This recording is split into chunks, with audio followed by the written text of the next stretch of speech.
More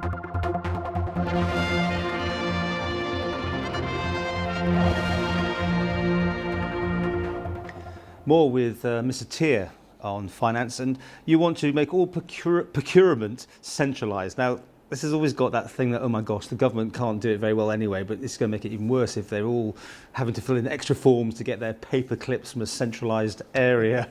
What do you say to this?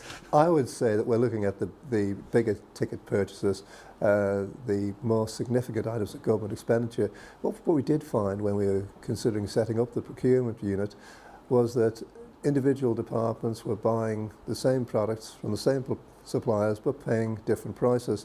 And there's always the feeling too that there was a cosy club, a magic circle as it were, of suppliers to government, and it was very difficult for other companies to get their foot in the door. Now with the tendering process we have, it gives everybody an opportunity, and whilst they may not be successful, at least they recognise it is fair and they've had an opportunity. Because I won't be the only person that has heard those sort of things, that they don't know how to get onto this list, and other people seem to always win it, blah. But will you always have to go for the lowest tender, or will it be that sort of inner thing with get-out clauses that you can take one plus or minus, you know what I'm saying here? Well, price is certainly a major consideration, but there are things like quality, availability, and the service that the supplier provides as well. Normally, the price would be 60% of the determinant factor, and the other factors would be 40%.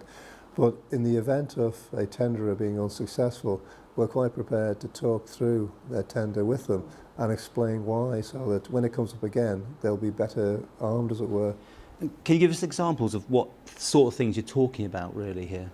Right, fuel oil, and we've also tendered paper, food, in effect most things that government buy at a significant cost. And up to now, each department has got their own paper? They've just been buying direct from a supplier. So it gives the supplier more confidence too, because we can put in, acting as government as a whole, we can put in very significant orders.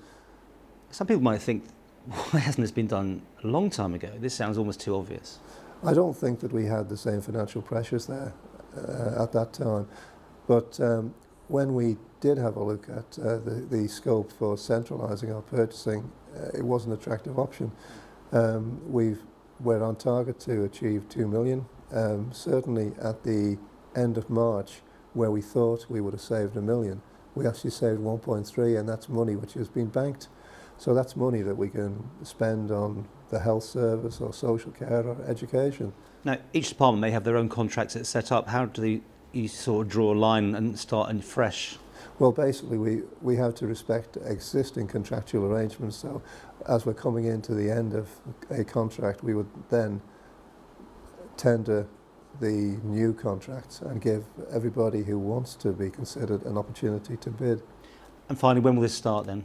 As a means forward to go forward? We're on the go now. We've been working on it, and it's been implemented over 3 years, but as you've highlighted, there are contracts in place, and as these contracts come up for review, we'll be rolling out the process further.